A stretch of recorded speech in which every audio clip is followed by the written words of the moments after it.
happening out there. That is the most obvious thing. You cannot have a conspiracy of thousands of people and then there's just one guy who's saying they're all liars. If there's thousands of people on one side and one guy on the other, he's probably the one who's lying. Not probably, he is the one who's lying.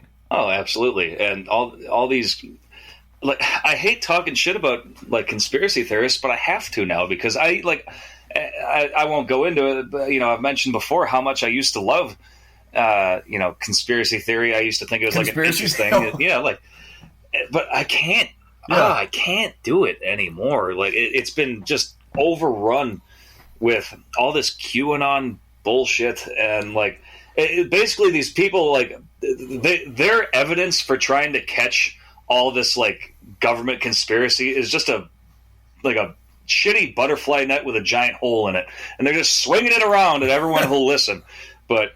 It holds. Well, there's nothing. Actually, I want to just give a really good shout out to something that I watched this morning. Actually, CBS News just put out a very good piece about QAnon, and they talked to a person who's like heavily involved, and they don't really.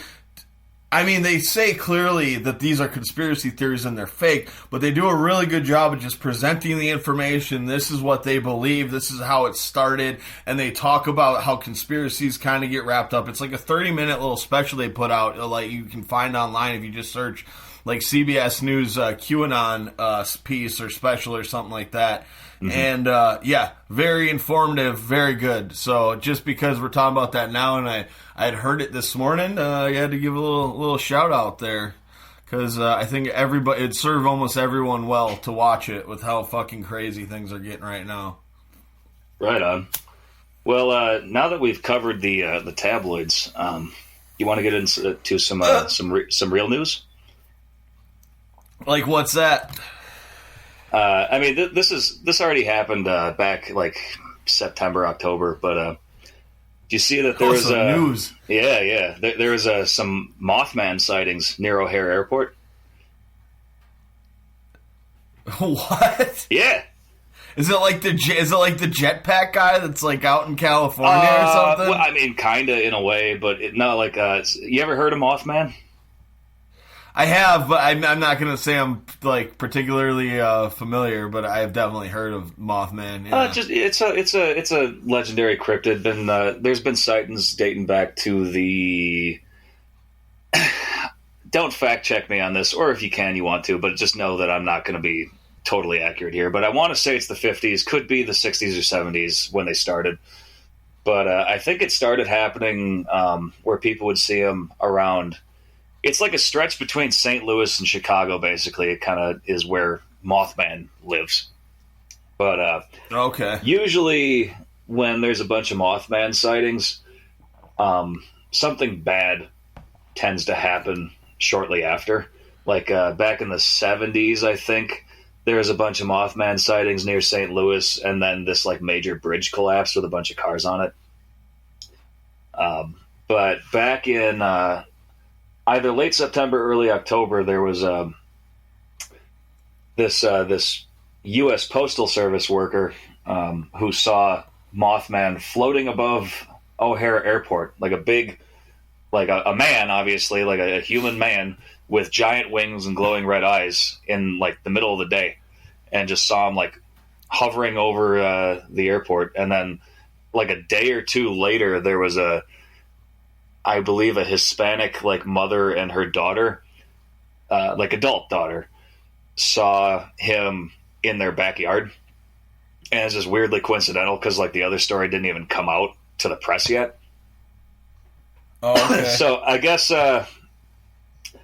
that means 2021 might have some shit coming. I mean, hope to God not, because what I don't want to say what else could go wrong, but I mean, there's always a realm of possibility. Well, the whole time I was like just looking for a point to drop in, like, well, thank God nothing bad's been happening recently, like fucking.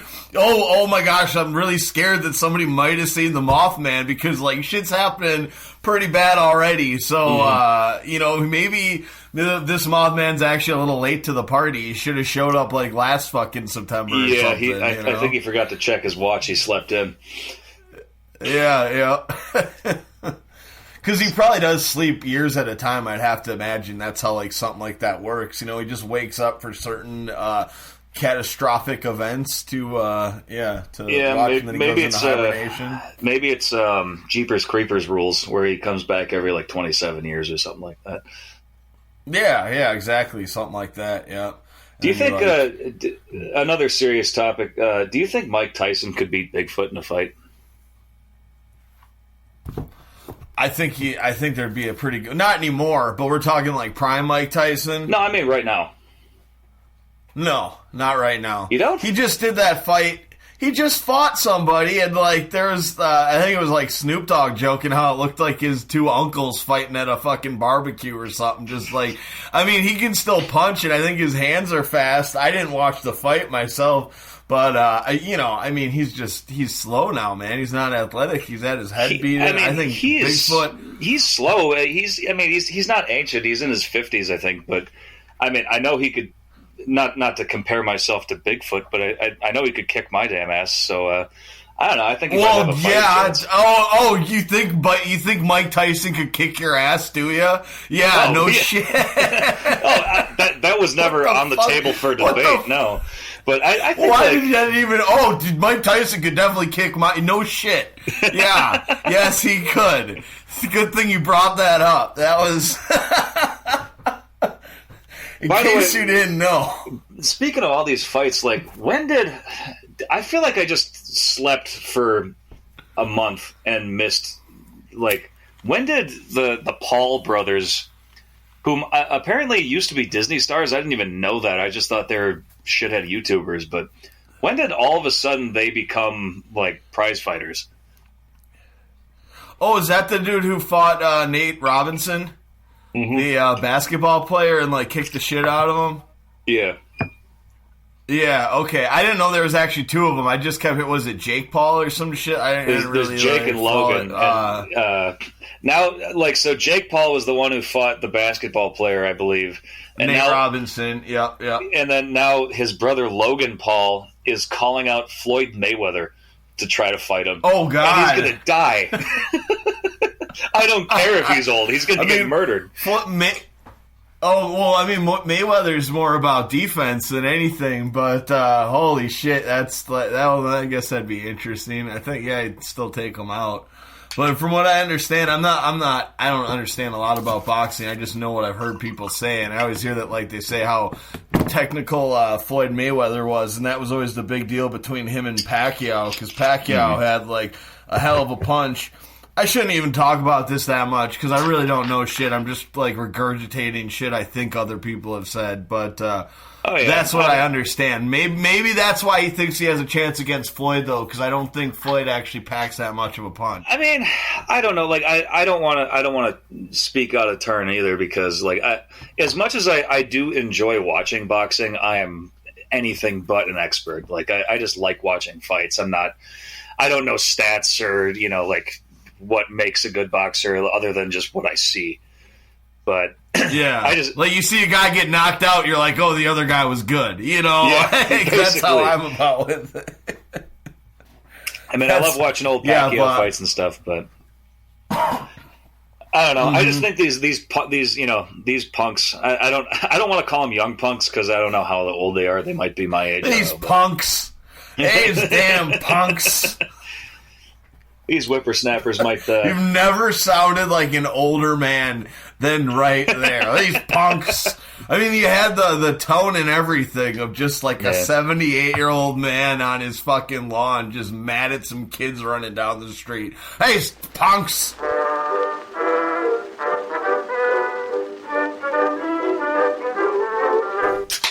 It seems like we've been... just bringing up a lot of people, a lot of names so far in today's episode. It's all really been about other people. And I heard a name today. I believe this guy used to be. They said he was like the governor of Kansas. He's a doctor now, which makes sense when you hear his name. But it never occurred to me that this like was somebody's last name, but his name was Mark Parkinson's. And I just thought right away, like, that would really suck to have the last name of a disease. And then I kept thinking, I'm like, well, of course Parkinson's was somebody's last name. Like, they named it after a person. That never, like, occurred to me, but I'm just like, Mark Parkinson's. That just, like, but he became a doctor, and I think it's like a kind of his name guided him into the medical field. Could be. I mean, there is still a dumpster family in this world. I mean, the term dumpster is actually a family name. It's like Kleenex. I had no idea. Yeah. How'd you like to be Susie Dumpster? Little Susie Dumpster. Apparently some woman wants to name her kid Adolf because she wants the kid to grow up knowing what it's like to have, like, have prejudice against you because of something, like, it's like a boy named Sue sort of thing, but she wants to name her kid Adolf. Then change your own goddamn name to that. Don't do that to a child. Isn't that unbelievable? What the fuck? Jesus. Have some sense, woman. What? I mean, these people, like, they're on both sides. Like, there's such crazy people, because that's, like, the crazy woke crowd, and they're just as fucking Looney Tunes as the fucking crazy, Proud Boy motherfuckers. Like, and though I was realizing, kind of watching some of this today, actually, when I was watching that QAnon video that I had dropped that CBS put out that I talked about, I was watching this guy, and he's like, I really, like, I don't want it to come down to violence, and I think that there's probably some angry people, like, maybe, but I don't think QAnon seems that violent. The Proud Boys are, because they're just sexually frustrated men, like, little boy men, that want to, like, play in a clubhouse and fucking pretend that they're, badasses. Didn't they try to change their name to the Leatherman after people were like... What was that? I said, didn't the Proud Boys try to change their name to the Leatherman after they were getting a bunch of people from the, like, LGBT community, like, hashtag Proud Boys, with, like, obviously, gay stuff, and then they changed it to Leatherman? Like, yeah, man, you didn't really think that one through, did you? Well, I did just see it today, because I was following the story of the Proud Boys getting taken down by the police, because that was just amazing. And now all of a sudden they're burning their flags with the blue stripe and yelling "fuck the police," because they thought the police were going to be on the side of a fucking terrorist organization, or whatever. But I did see that actually, I believe there is an organization that goes back like a long time called the Proud Boys that is actually like for gay men's rights, which makes sense because It sounds way more like a gay men's organization than it does sound like something for people who want to like be badass, Here I thought it all just started with that Gavin McGuines, or however you say his last name, that dickhead. Which, like, it sucks that, like... I'm not trying to derail this, but like the only reason I even know who he is originally was because he had a movie some years ago called How to Be a Man that was actually genuinely funny. Like, he used to be a funny comedian, and maybe I just like didn't know enough about him at the time, or maybe something happened in between those two things, but what the hell? Like, I feel bad for the fact that I ever enjoyed that movie just because, like, I didn't know he was such a piece of shit. Yeah, I wasn't familiar about who that was the person who started that shit up until you had mentioned that the other day. But I that letter that they wrote to the girls trying to start the Proud Girls was just the most, like, I mean, it's hilarious. It's fucking ridiculous. I don't know what... Their sexual frustration's never going to go away if they keep that shit up. But, just telling the girls literally to get pregnant and stay in the fucking kitchen. And, like, it was like, no girls allowed, like, on their clubhouse. They put up, like, a sign, It was just great. Just fucking great. Fucking dummies. I'm sure Vice is real happy about it. Because he was also one of the co-founders of Vice. And they've distanced themselves quite a bit from him over the years. I'd hope so. And I think so. I mean, Vice is still a total rag, but at least they had the sense to do that. Yeah. Yeah, I mean, I've always just looked at them as like a, like a tabloid or whatever, so I've never been too concerned with, anything Vice has to say one way or the other. But it is good that people don't, because they're pretty big. That's a pretty big, I guess, I don't know, it's a publication. It's online. I don't know what you call shit like that anymore. But I guess it's a publication. I think they call it a